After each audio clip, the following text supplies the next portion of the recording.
Shalom teman-teman. Shalom. Kita mulai ya persekutuan pada siang hari ini.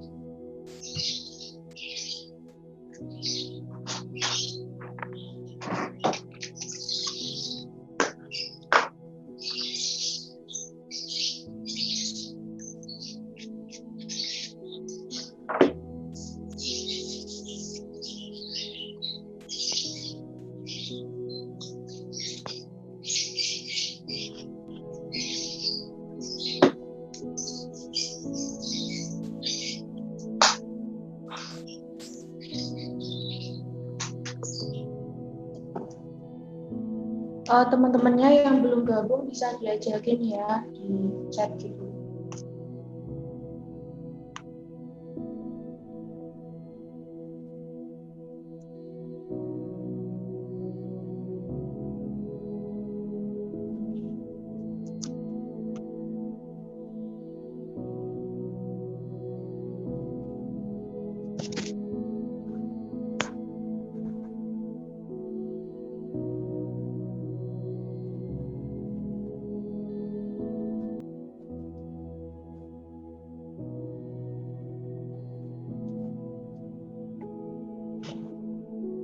Oke, kita mulai persekutuan pada siang hari ini ya teman-teman.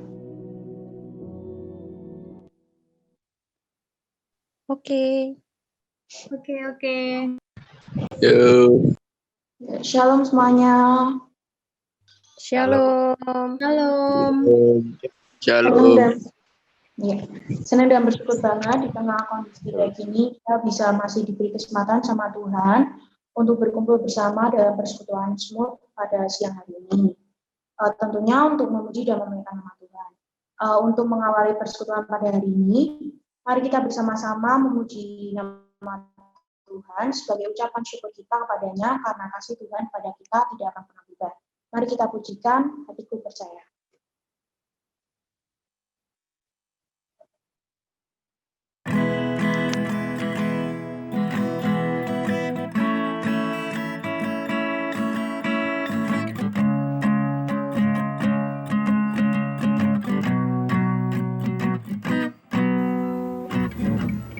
Tuhanlah kekuatan dan mazmurku,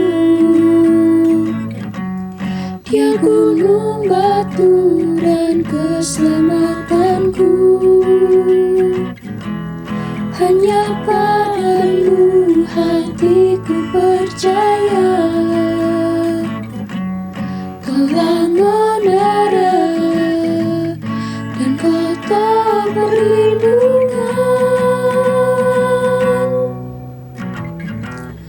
Ku mau selalu bersyukur sebab cintamu padaku takkan pernah berubah.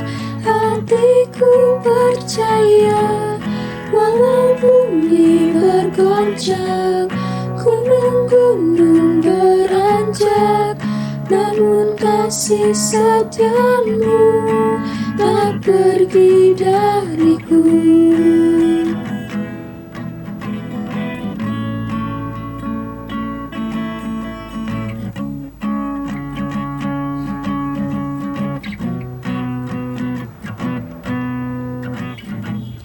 Tuhanlah kekuatan dan mazmurku, Dia gunung batu dan keselamatanku. Hanya padamu hatiku percaya,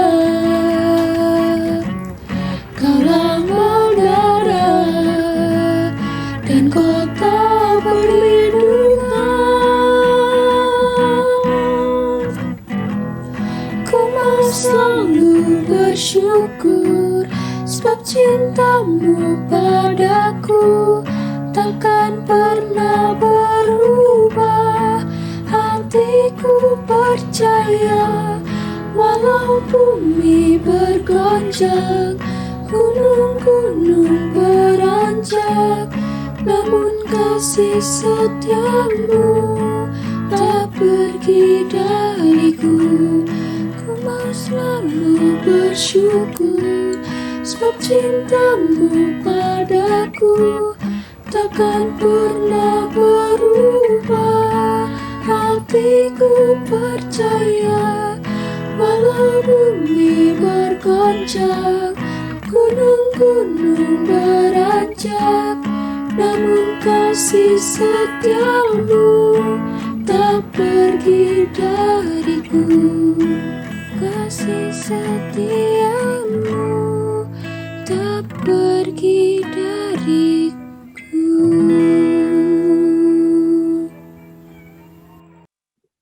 Mari teman-teman kita bersama-sama bersatu dalam doa. Bapa yang berkata dalam kerajaan surga, kami bersyukur kepadamu ya Tuhan karena kasih-Mu dan kesempatan yang telah Engkau berikan kepada kami, sehingga kami bisa kembali berkumpul untuk memuji dan memuliakan nama-Mu. Biarlah ibadah kami pada saat ini ya Tuhan, dari awal, pertengahan hingga selesainya, Engkau selalu menyertai. Tuhan, inilah doa kami serahkan kepadamu. Dan nama Tuhan Yesus, kami sudah berdoa dan mengucap syukur. Amin. Ya, teman-teman, sebelum kita memasuki firman, mari kita pujikan satu buah lagu yang mengajak kita untuk selalu berserah dan setia kepada Tuhan. Mari kita pujikan sampai akhir hidupku.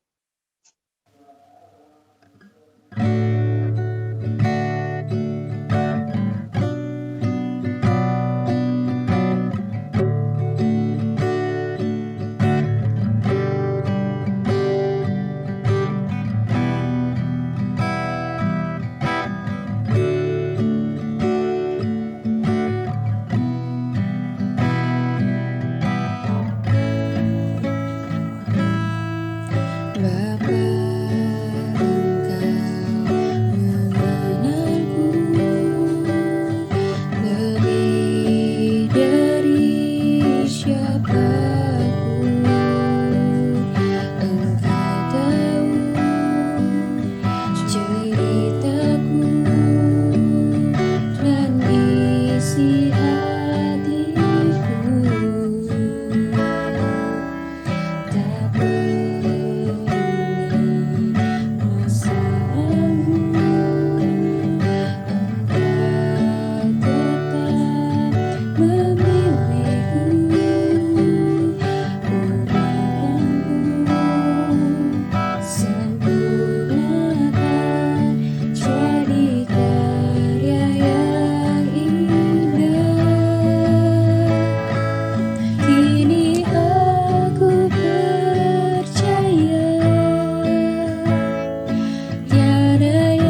sempurnakan jadi karya yang indah.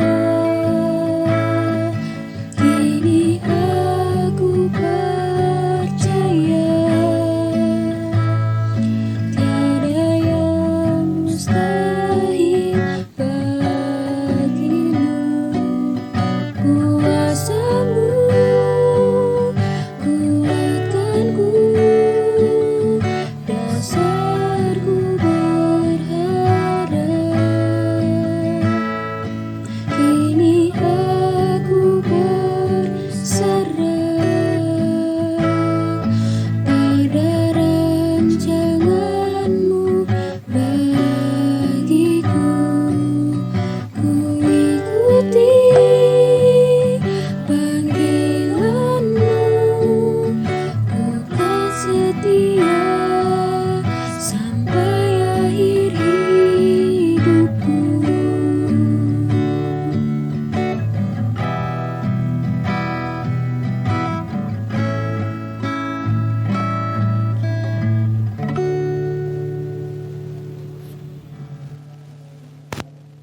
Selanjutnya untuk firman saya serahkan ke Mbak Ovi. Baik, terima kasih. Oke, teman-teman, sebelum mendengarkan firman Tuhan, marilah kita bersatu dalam doa. Mari kita berdoa. Kami bersyukur kepada Allah yang Maha Kuasa, yang Allah Maha Besar, yang boleh menyelamatkan kami dari kegelapan dan memindahkan kami ke terang-Mu yang ajaib. Kami bersyukur karena kami boleh menerima keselamatan yang daripada-Mu. Dan kami juga bersyukur ketika Engkau mengumpulkan kami secara virtual untuk kami dapat bersama-sama bersekutu, dan secara khusus pada saat ini kami akan mendengarkan firman-Mu. Allah yang mau tolong setiap kami untuk bisa mendengarkan firman dengan baik, dan juga nantinya hamba-Mu juga dapat menyampaikan dengan tepat dan juga jelas, sehingga nanti teman-teman boleh mengerti dan terlebih dapat mengerjakan firman-Mu dalam kehidupan mereka sehari-hari. Terima kasih Tuhan, kami menyerahkan waktu-waktu ke depan ke dalam tangan kuasa-Mu saja, yang di dalam nama Tuhan Yesus Kristus kami menyerahkan doa ini. Haleluya, amin. Shalom teman-teman. Shalom. Shalom. Halo Mbak. Shalom. Gimana nih kabarnya? Om. Udah berbulan-bulan di rumah aja. Gimana nih kabarnya? Capek ya di rumah. Oke, senang banget ya hari ini Mbak Ovi bisa bersama-sama dengan teman-teman SMA 1 di Persekutuan Smooth pada hari ini. Nah, hari ini kita akan bersama-sama belajar firman Tuhan. Kiranya walaupun persekutuan kita secara online, tapi nggak menghalangi semangat kita untuk belajar firman Tuhan. Nah, pada hari ini kita akan belajar firman Tuhan, yaitu Live a Holy Life. Oke, teman-teman. Sebelumnya, perkenalkan dulu nama kakak Novita Nugraini. Teman-teman bisa memanggil dengan Mbak Ovi atau Mbak Ovi sedang menempuh pendidikan semester 7 di Kesehatan Masyarakat Udinus dan melayani sebagai tim sekolah di SMP 3 Semarang. Seperti itu. Nah, teman-teman, di sini semuanya warga Kota Semarang kan? Iya nggak nih? Iya, Mbak. Iya Mbak. Iya, nah kalau warga Kota Semarang, teman-teman tahu nggak ya ada berita di tahun lalu tentang gangster? Tahu nggak ya berita itu? Tahu? Oh, Abraham tahu. Tahu nama gangsternya nggak, Abraham? Anggotanya tuh Mbak. Anggotanya. Oh, kamu anggotanya? Ada. Yang ngomong siapa ya ngomong? Berapa ya? Pernah denger sih, tapi lupa namanya. Lupa nama gangster. Nah, lupa nama gangsternya. Oke, Mbak Ovi, kasih tahu ya. Jadi gangsternya itu namanya adalah sebenarnya teman-teman.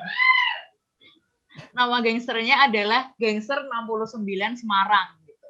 Jadi gangster ini anggotanya tuh terdiri dari siswa SMP dan SMA Kota Semarang. Kayak gitu. Nah mereka tuh hadir di Kota Semarang menghebohkan Kota Semarang ini karena kelakuan-kelakuan mereka yang jahat dan juga nyeremin gitu. Oke, seperti apa sih kelakuan-kelakuan mereka? Yuk kita mau lihat itu di video yang udah ada di layar. Gangster, Semarang gangster, Semarang gangster. Junino. Ayo. Semarang gangster. 69. Diri. 69.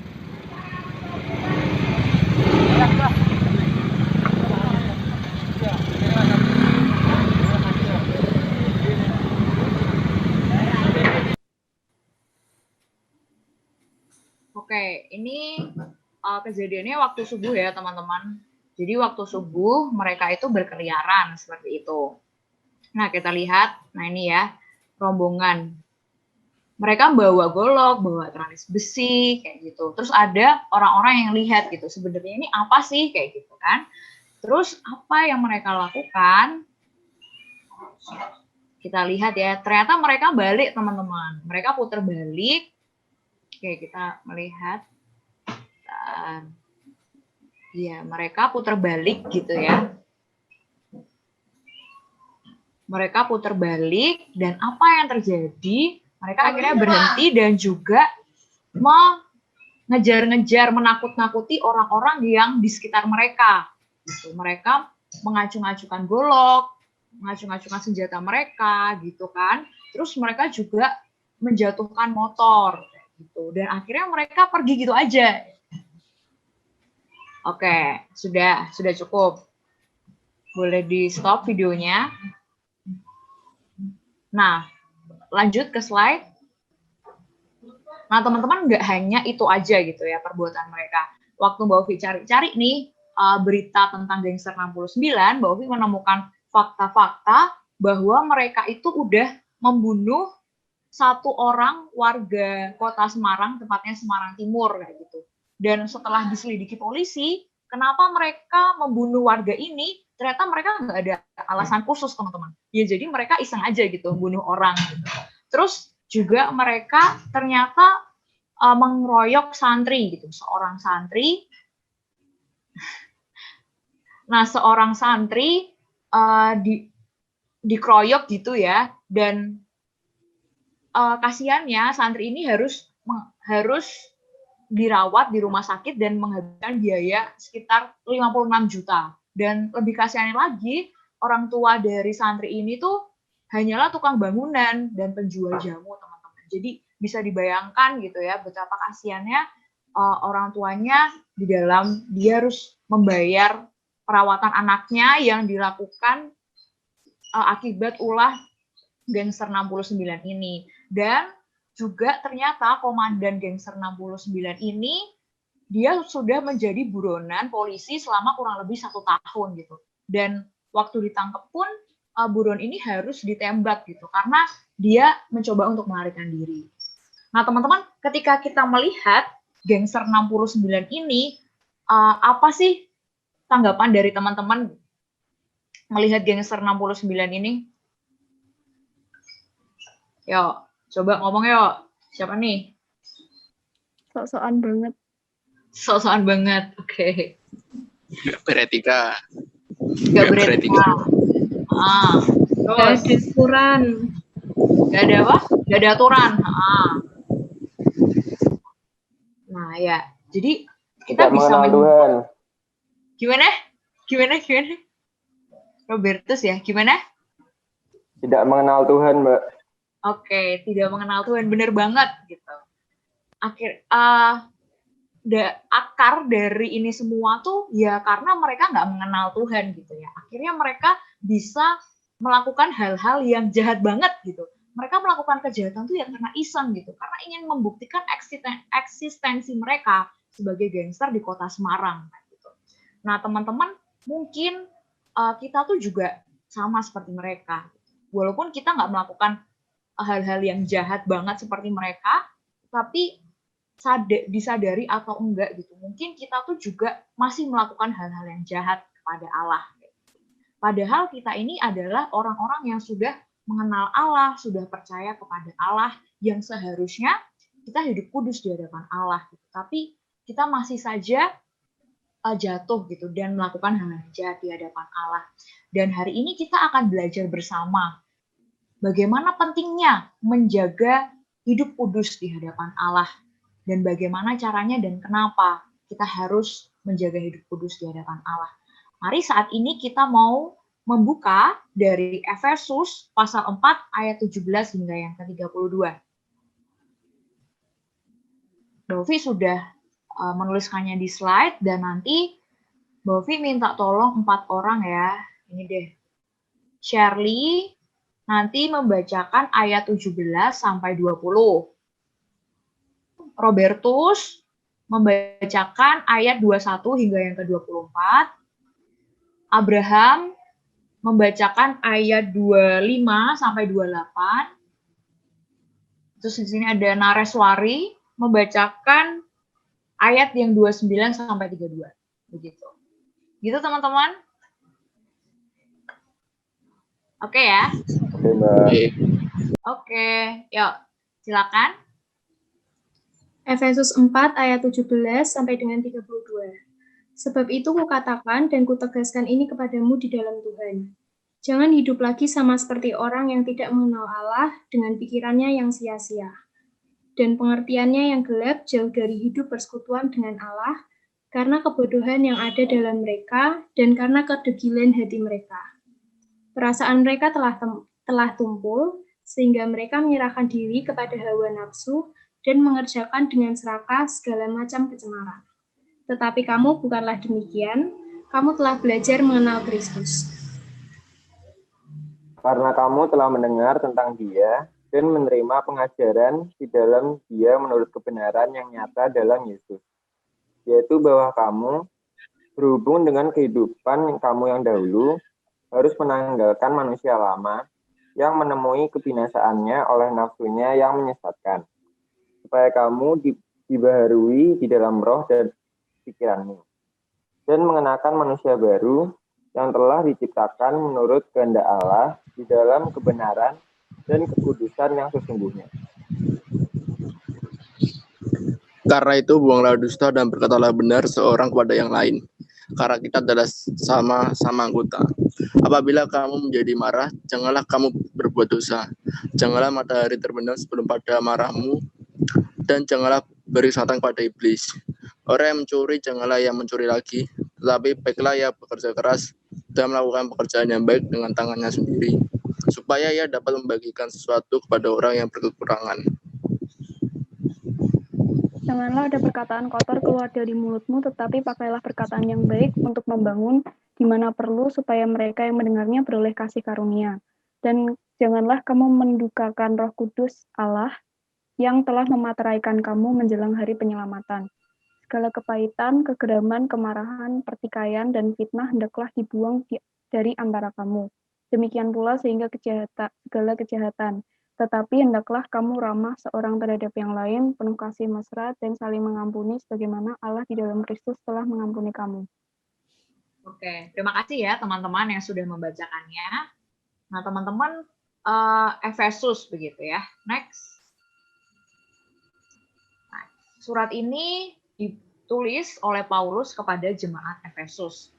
Jemaat yang tinggal di kota Efesus. Nah, kota Efesus ini dulu adalah kota terbesar gitu, yang menjadi pusat penyembahan dewa-dewi Yunani Romawi.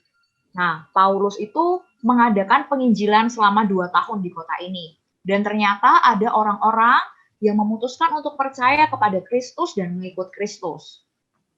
Dan mereka akhirnya berkumpul dinamakan jemaat Efesus, teman-teman. Nah, ketika jemaat Efesus hidup kayak gitu ya, masih hidup di kota Efesus ini, mereka itu dikelilingi oleh orang-orang yang tidak mengenal Allah gitu, tidak percaya kepada Kristus, kayak gitu teman-teman. Nah, di pasal 4 ini, Paulus menegaskan kepada jemaat Efesus untuk tidak hidup lagi sama seperti orang-orang yang ada di sekeliling mereka, yang tidak mengenal Allah. Karena mereka itu sudah mengenal Allah, karena mereka udah percaya kepada Allah. Nah, teman-teman, demikian halnya dengan kita. Seperti halnya jemaat Efesus, yang udah percaya Kristus dan dikelilingi oleh orang-orang yang tidak percaya, demikian juga dengan kita. Kita orang-orang yang udah percaya juga saat ini pastinya dikelilingi oleh orang-orang yang tidak percaya. Dan hari ini kita mau belajar gitu ya. Bagaimana sih kita tuh sebagai orang yang udah mengenal Allah itu hidup di tengah-tengah mereka. Nah, orang-orang yang tidak mengenal Allah, mereka hadir gitu ya dan melakukan hal-hal yang jahat gitu. Nah, sekarang kita mau menuliskan teman-teman dosa-dosa apa yang dilakukan oleh orang-orang di sekitar kita, yaitu teman-teman di sekolah kita. Yuk, sekarang Bu Ovi mempersilakan teman-teman untuk bisa tulis itu di mentimeter.com. Oke, teman-teman bisa ketik www.menti.com. Oke, kalau udah, lalu teman-teman memasukkan kode 6062908.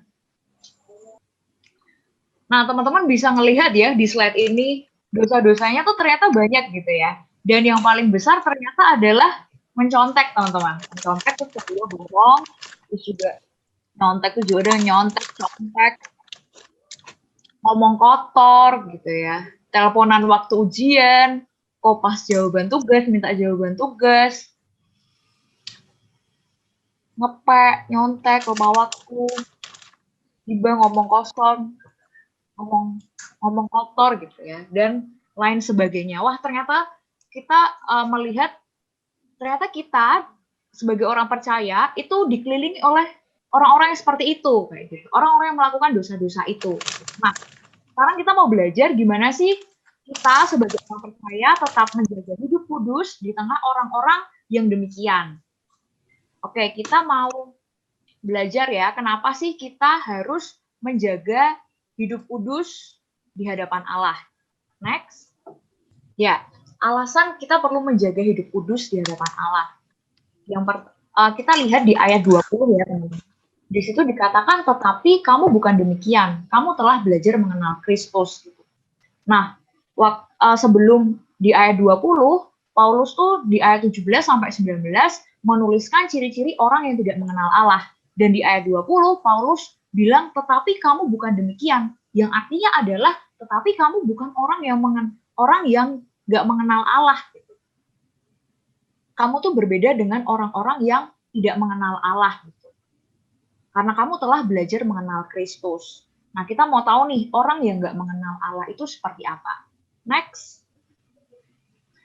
Oke, kalau di ayat 17 sampai 19, kita melihat yang pertama nih, ada pikirannya itu sia-sia.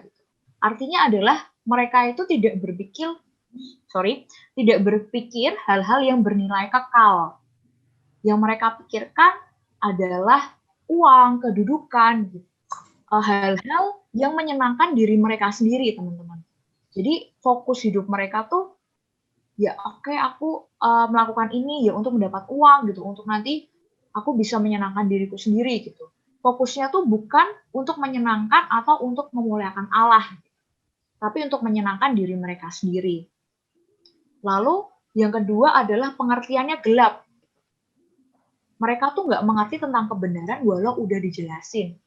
Nah, di sini teman-teman pernah nggak nasehatin teman sekelasnya untuk nggak nyontek? Pernah nggak?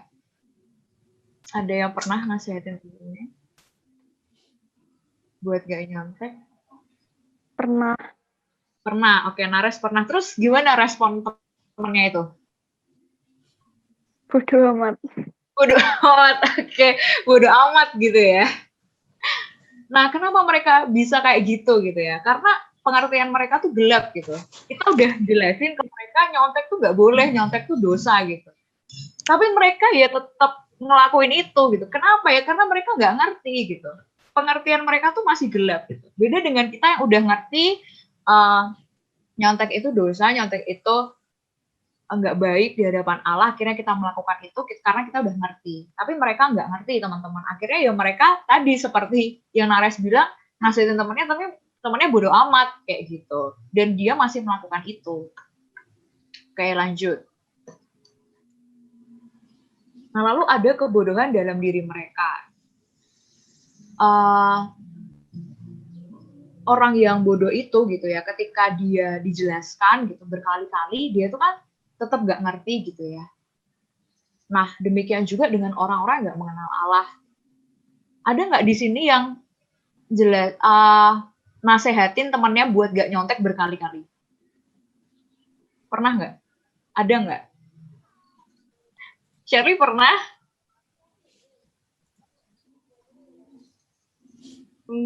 Enggak sesering itu, Kak. Tapi lebih dari sekali. Ya, bisa. Terus temanmu gimana responnya? Ya, ada beberapa yang kayak cuman waktu itu doang. Jadi waktu tes bilangin kan jangan nyontek. Waktu itu doang nggak nyontek. Besoknya ya nggak tahu sih. Nggak tahu. Iya kayak gitu. Nah, kenapa mereka bisa kayak gitu ya? Karena ya mereka nggak ngerti gitu. Nggak ngerti kalau ternyata nyontek itu tuh dosa kayak gitu. Nyontek itu adalah suatu hal yang nggak baik. Ya akhirnya mereka terus-menerus mengerjakan itu.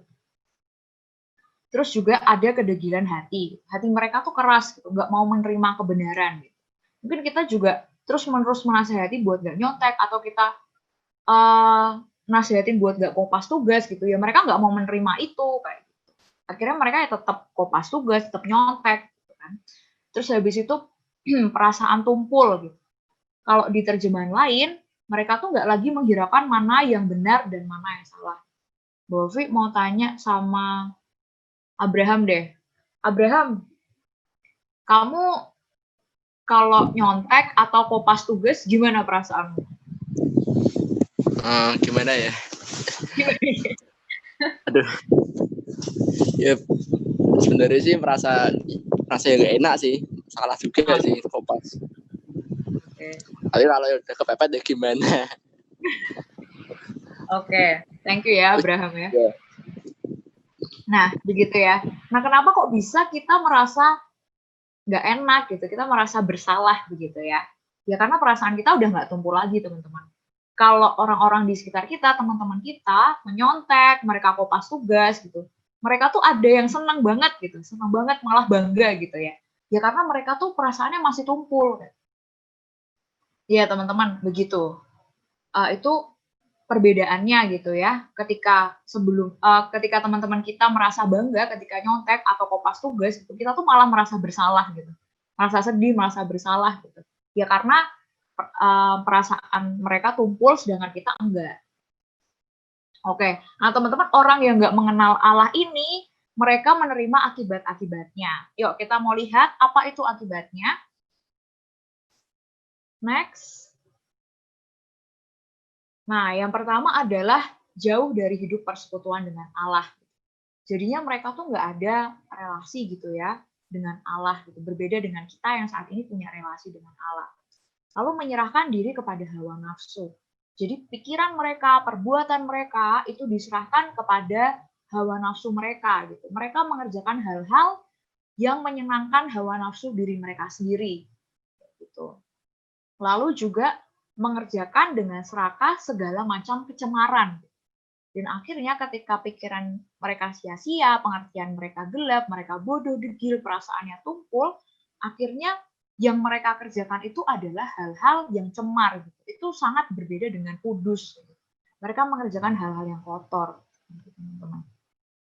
Dan yang lebih parahnya, teman-teman, ada akibat dari akibat ini. Jadi akibat yang lebih besar. Apa itu? Ya, next. Ya, akibat dari segala akibat, orang-orang yang tidak mengenal Allah di ayat 22, mereka menemui kebinasaan oleh nafsunya yang menyesatkan, teman-teman. Jadi ibaratnya, kalau mereka ada di tepi jurang, nanti tuh mereka akan jatuh ke jurang itu, teman-teman. Nah, berbeda dengan kita yang ada di tepi jurang, kita tuh udah ditarik gitu. Sehingga akhirnya kita nggak menemui kebinasaan kita.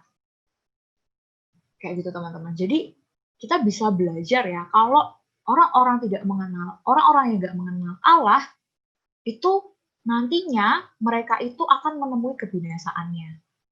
Dan itu sangat berbeda dengan kita, orang-orang yang sudah mengenal Allah, yang sudah ditarik dari tepi jurang tadi sehingga kita nggak menemui kebinasaan. Oke, kita lanjut. Next. Alasan yang kedua. Karena kita sudah belajar mengenal Allah. Di ayat 20 dan 21 mengatakan, kamu telah belajar mengenal Kristus. Karena kamu telah mendengar tentang Dia dan menerima pengajaran di dalam Dia. Oke, bisa next.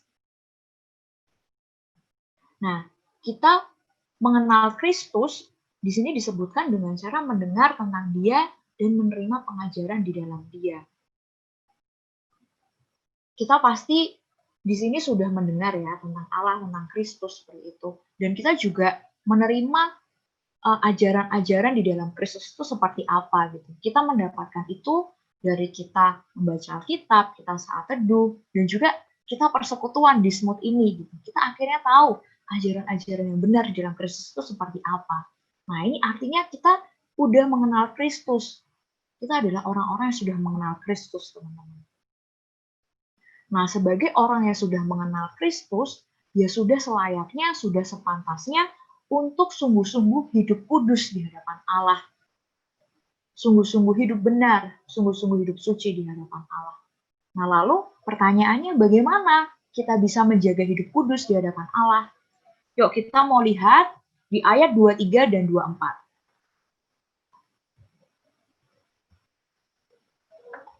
Audrey. Di ayat 23, apa nih Dre? Kalau kamu lihat di ayat 23. Gimana cara kita menjaga itu? Efesus berapa tadi? Efesus 4, ayat yang ke-23 ini. Efesus 4 ayat 23. Iya. Supaya kamu dibarui di dalam roh dan pikiranmu. Berarti kalau dari sini Dre, bagaimana orang percaya itu menjaga hidup kudus di hadapan Allah? Mendengar ajarannya Tuhan sama menerima Tuhan Yesus sebagai Tuhan dan Juru Selamat. Oke, makasih ya Dre. Yuk kita coba sama-sama lihat.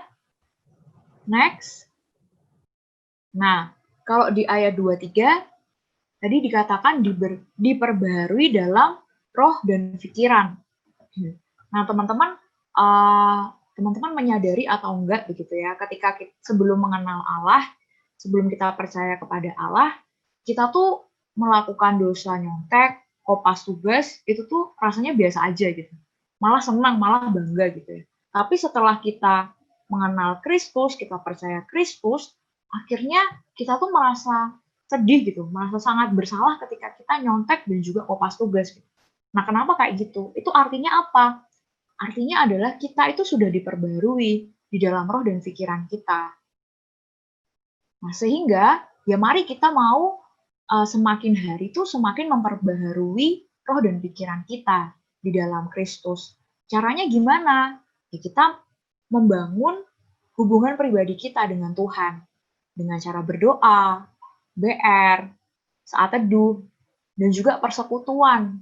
Seperti saat ini, kita datang di persekutuan Smooth, kita memuji Tuhan, kita mendengarkan firman Tuhan bersama, teman-teman. Dan di ayat ke-24, yaitu menanggalkan manusia lama dan mengenakan manusia baru. Nah, teman-teman, kalau di sini kita melihat ya, ada baju kotor dan juga baju bersih. Gitu. Misalnya nih, teman-teman punya baju kotor gitu, bajunya kotor banget, compang-camping kayak gitu. Terus tiba-tiba orang tuanya teman-teman tuh membelikan baju bagus gitu, bersih, putih kayak gitu. Nah, lalu kita kan pengen banget ya pakai itu ya. Nah, gimana cara pakainya teman-teman? Apakah kita langsung mendobeli baju kotor itu dengan baju baru itu? Enggak ya. Terus gimana caranya? Gimana, Dre? Audrey? Dicopot dulu baju yang lama. Nah, bener banget. Dicopot dulu baju yang lama, yang kotor tadi. Habis itu baru kita pakai baju yang baru. Gitu ya. Nah, demikian juga dengan kita, teman-teman. Ketika kita mau menjaga hidup kudus di hadapan Allah, ya mari kita mau melepas manusia lama kita. Pikiran-pikiran, perbuatan-perbuatan yang kita lakukan sebelum kita mengenal Allah gitu, itu dilepas. Dan akhirnya kita memakai manusia baru, manusia yang roh dan pikirannya itu diperbarui dalam Kristus. Gitu teman-teman. Oke, lalu kita juga punya tujuan nih, tujuan di dalam menjaga hidup kudus. Next. Nah, tujuannya adalah di ayat 24 gitu ya. Yang telah diciptakan menurut kehendak Allah di dalam kebenaran dan kekudusan yang sesungguhnya. Tujuan kita menjaga hidup kudus adalah supaya kita bisa hidup sesuai dengan apa yang Allah kehendaki di awal penciptaan. Kita menyadari kalau kita itu diciptakan menurut rupa dan gambar Allah. Gitu. Artinya kita mencerminkan sifat-sifat Allah. Nah, salah satunya adalah kudus. Nah, ketika kita bisa hidup kudus di hadapan Allah, ya artinya kita bisa hidup sesuai dengan apa yang Allah kehendaki.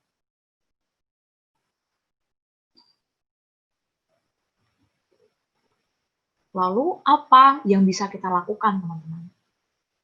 Next. Oke. Yang pertama, tidak iri dengan teman-teman yang belum mengenal Allah. Kita ngelihat nih, teman-teman di sekitar kita tuh pada nyontek, pada ngepek gitu ya, pada kopas tugas. Kok teman-teman boleh kayak gitu sedangkan aku enggak? Kok aku disuruh enggak nyontek, aku disuruh enggak kopas tugas gitu.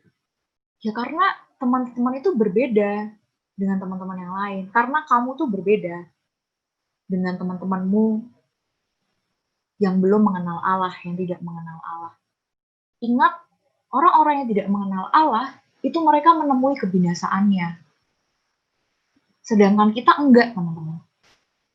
Kita orang yang sudah mengenal Allah, kita sudah ditarik dan tidak menemui kebinasaan itu tadi. Ya makanya kalau teman-teman kita nyontek, teman-teman kita kopas tugas, ngepek, ya udah, ya itu wajar karena mereka tidak mengenal Allah. Sedangkan kita udah mengenal Allah dan kita roh dan pikiran kita udah diperbarui. Sedangkan mereka tuh yang masih nyontek, ngepek, kopas, itu tuh nantinya mereka menemui kebinasaan. Ya kita nggak mau dong tiru-tiru orang yang nantinya menemui kebinasaan mereka.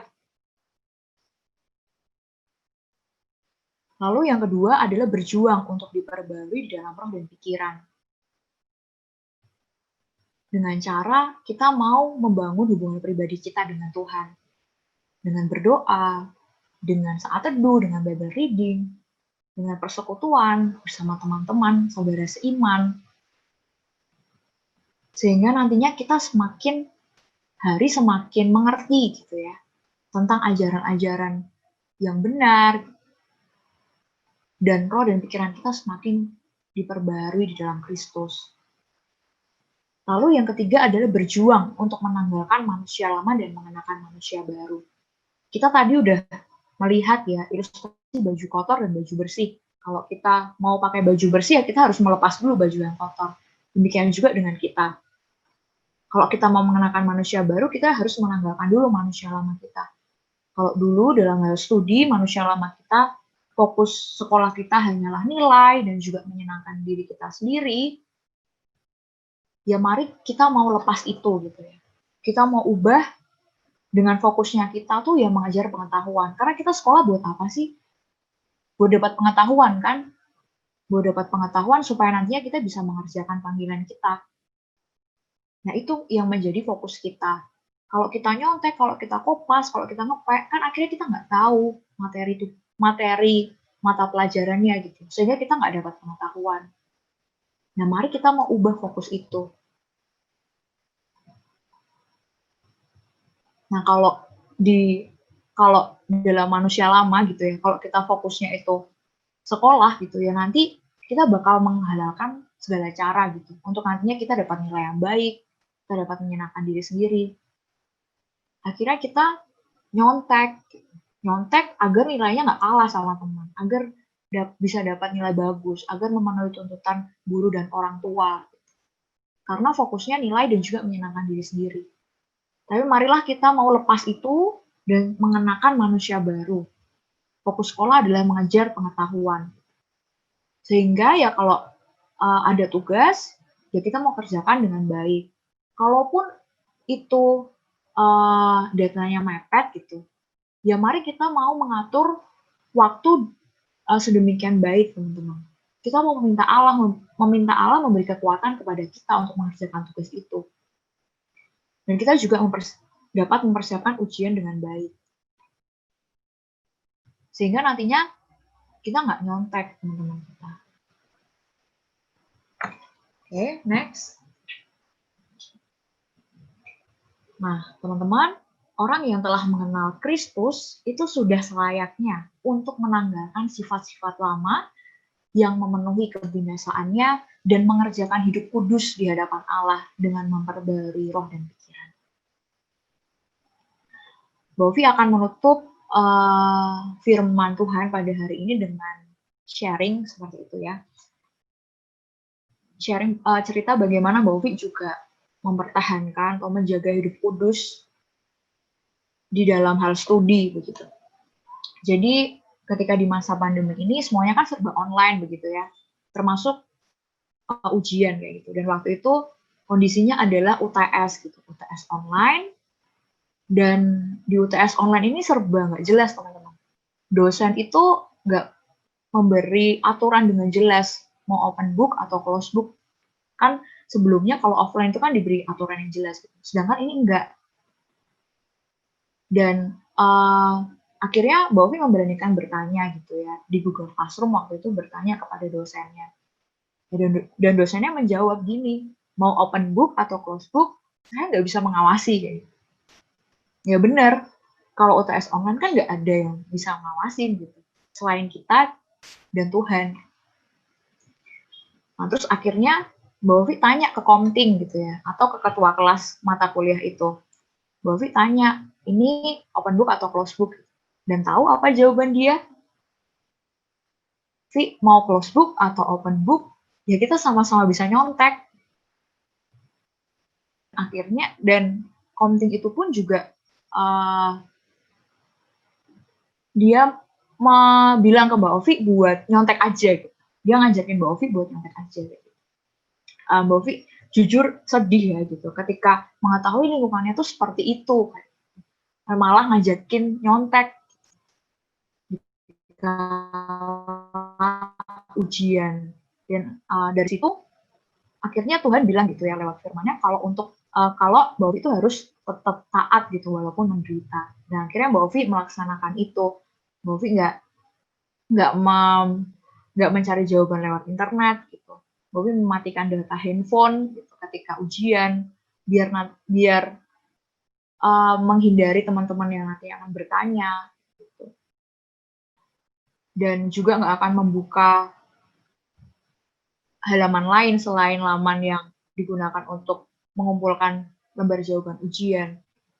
Dan setelah ujian itu ternyata Mbak Ovi mendapat cerita gitu dari teman Mbak Ovi kalau dia tuh sampai nunggu temannya buat ngasih jawaban. Terus ternyata juga mereka itu berdiskusi di grup WA tentang jawabannya.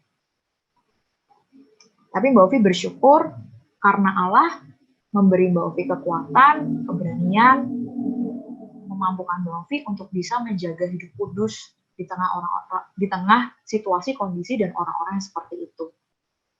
Mari, itu juga yang kita lakukan, teman-teman. Kita mau menjaga hidup kudus di hadapan Allah. Mari kita sebagai orang yang telah mengenal Allah, mau menanggalkan sifat-sifat lama kita dan mengerjakan hidup kudus di hadapan Allah dengan memperbaiki roh dan pikiran kita. Begitu, semangat untuk bisa mengerjakan firman Tuhan pada hari ini. Mari kita mau bersama-sama bersatu untuk menjaga hidup kudus di hadapan Allah. Mari kita bersatu dalam doa. Kepada Allah yang kudus, Allah yang menyelamatkan kami dari kebinasaan, kami sangat bersyukur untuk anugerah yang boleh kami terima. Dan kami menyadari ketika kami sudah menerima anugerah terbesar itu, sudah selayaknya kami juga hidup kudus di hadapan Allah. Kami memohon ampun ketika Engkau mendapati selama ini kami belum melakukan itu, kami belum sepenuhnya berjuang untuk menjaga hidup kudus di hadapan-Mu. Tetapi pada hari ini kami boleh disadarkan untuk sebagai orang yang mengenal Allah sudah seharusnya kami menanggalkan sifat-sifat lama kami dan mengenakan manusia baru yang diperbarui dalam roh dan pikiran. Tolong kami untuk bisa mengerjakan firman ini dalam kehidupan kami, sehingga nantinya kami boleh hidup sesuai dengan apa yang Allah kehendaki. Terima kasih Tuhan, kami menyerahkan persekutuan kami selanjutnya tentang kuasa-Mu, Allah yang memimpin dan sertai saja. Di dalam nama Tuhan Yesus Kristus, kami menyerahkan doa ini. Haleluya. Amin.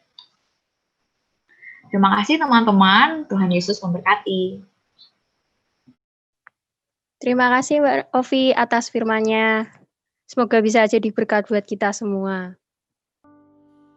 The sun comes up, it's a new day dawning.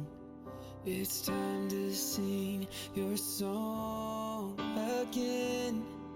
Whatever may pass and whatever lies before. Teman-teman, nggak terasa ya, udah di penghujung ibadah SMUT hari ini. Dan jadi kita bakal ketemu lagi di ibadah SMUT minggu depan. Sebelum berdoa syafaat, mari teman-teman kita kembali pujikan satu buah lagu yang menyatakan bahwa Tuhan itu hebat dan layak disembah dalam kehidupan kita. Mari kita pujikan, layak dipuji disembah.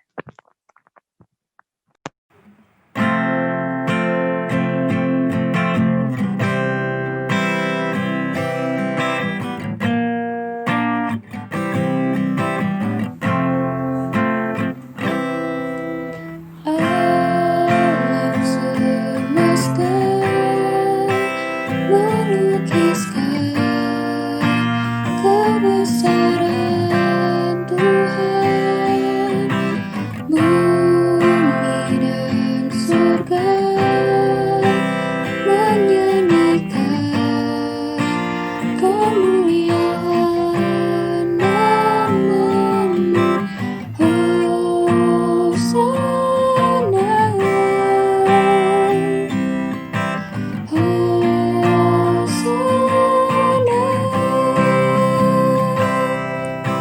layak dipuji disembah, Kau yang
sekarang dan selamanya.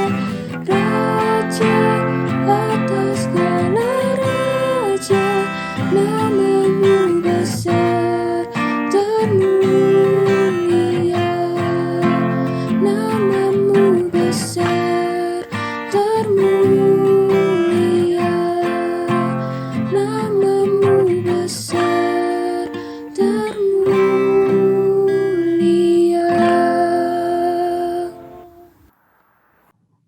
Sebelum kita mengakhiri persekutuan SMOOT, mari kita tutup dalam doa, dan doa akan dibagikan.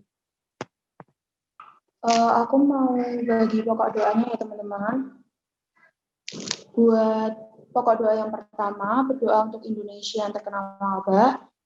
Aku minta tolong buat Arsa, buat doain pokok doa yang pertama. Terus buat pokok doa yang kedua, doa bagi ITS. Aku minta tolong Natalia Gabriela. Terus untuk pokok doa yang ketiga, berdoa bagi Sikris Mansa, aku minta tolong buat Mas Arden, buat berdoa pokok doa ketiga. Dan untuk pokok doa keempat, berdoa bagi pengurus, aku minta tolong sharing buat doa pokok doa keempat, berdoa bagi pengurus. Dan buat pokok doa kelima, berdoa untuk PU Mansa, aku minta tolong Immanuel Bagas. Dan untuk pokok doa yang terakhir, bersyukur untuk PHT, aku minta tolong Mbak Sika. Teman-teman, mari kita berdoa. Selamat siang Tuhan, terima kasih atas berkat-Mu, karena pada hari ini kami bisa berkumpul di ibadah SMOOT ini Tuhan. Tuhan, kami berdoa untuk Indonesia ini yang terkena wabah, kiranya Tuhan yang mampukan setiap tim medis yang menangani virus ini dan juga pemerintah juga Tuhan, kiranya dampak dari wabah ini agar cepat mendapat solusi Tuhan. Dan Tuhan, kami berdoa juga kiranya Indonesia bisa lekas pulih dan dapat penanganan dengan cepat Tuhan. Terima kasih Tuhan, haleluya, amin. Tuhan untuk TS yang Engkau tempatkan untuk SMOOT, untuk membimbing kami, kiranya Engkau Tuhan sertai mereka, Engkau berkati pelayanannya Tuhan, Engkau berikan semangat untuk dapat melayani Engkau senantiasa sampai akhir hidupnya Tuhan, Engkau berikan kesehatan, tubuh yang fit untuk dapat mengikuti kelas online dengan baik, mengerjakan tugas dengan baik. Kami juga bersyukur Tuhan karena jadwal kuliah yang sudah ditentukan semester ini, kiranya Engkau yang memberikan hikmat kepada kakak-kakak TS untuk dapat memanage waktu dengan baik dalam studi maupun pelayanannya. Terima kasih Tuhan, dalam nama Tuhan Yesus. Tuhan, kami berdoa Tuhan untuk Sikris Mansa, kiranya Tuhan selalu lindungi dan sertai mereka sehingga terhindar dari wabah COVID-19 Tuhan, dimanapun mereka berada. Dan juga berkati Sikris Mansa supaya mereka terus bertumbuh walaupun di rumah saja, dan kiranya mereka dapat mengikuti pembelajaran online dengan baik Tuhan. Terima kasih. Terus kami berdoa. Ya. Tuhan, kami juga berdoa untuk pengurus SMOOT Mansa Tuhan. Kiranya Tuhan Engkau sertai mereka dalam mereka berkoordinasi untuk setiap acara-acara SMOOT Tuhan. Kami juga berdoa agar pengurus SMOOT dapat terus melayani Tuhan untuk kemuliaan Allah Tuhan dan dapat bekerja sama Tuhan dengan baik tanpa adanya kesalahpahaman Tuhan satu antara lain. Terima kasih Tuhan. Amin. Tuhan, kami juga berdoa Tuhan untuk PJJ di SMA Negeri 1 Semarang ini ya Tuhan. Kita semua sudah melalui penilaian PHT ya Tuhan, dan PJJ Tuhan kiranya Engkau berkati guru yang mengajar, murid kami yang menerima pelajaran secara online, secara daring ini ya Tuhan. Engkau berkati semuanya mulai dari perangkat hingga sinyal ya Tuhan. Dan kiranya setiap PJJ yang dilaksanakan Engkau menyertai kami ya Tuhan, agar tidak sia-sia dan kami bisa paham apa yang diajarkan guru-guru walaupun melalui online ini ya Tuhan. Terima kasih Tuhan. Amin. Bapa, kami mengucap syukur buat waktu dan kesempatan yang Kau sediakan buat kami mengerjakan penilaian harian terprogram kami, Bapa. Kami mengucap syukur buat penyertaan-Mu di dalam kami mengerjakan, dan kami mau berdoa Bapa kiranya lewat hasil yang diberikan nanti kami dapat bersuka cita atas apa yang telah Kau kendaki, dan biarlah Bapa lewat PHT ini kami semakin memuliakan nama-Mu di dalam apa yang kami kerjakan. Terima kasih Bapak. Ya Bapak, pada siang hari ini kami mengucap syukur atas segala berkat dan kasih yang Kau curahkan kepada kami, sehingga ibadah smooth pada siang hari ini berjalan dengan baik. Semoga apa yang kami dengar dapat kami terapkan dalam kehidupan kami sehari-hari dan bisa menjadi berkat buat kami semua. Ya Bapak, jika sebentar kami akan melanjutkan aktivitas kami, kiranya Engkau memberkati kami Tuhan, Roh Kudus-Mu yang akan memimpin kami, menuntun langkah kami, supaya kami selalu berjalan bersama Engkau di jalan-Mu yang terang. Ampuni segala dosa dan kesalahan kami ya Bapa, apabila dalam mengikuti ibadah online ini tersalib dosa dan mendukakan hati-Mu. Kami serahkan apapun yang terjadi ke dalam tangan kuasa-Mu, hanya di dalam nama Tuhan Yesus Kristus kami sudah berdoa, haleluya, amin.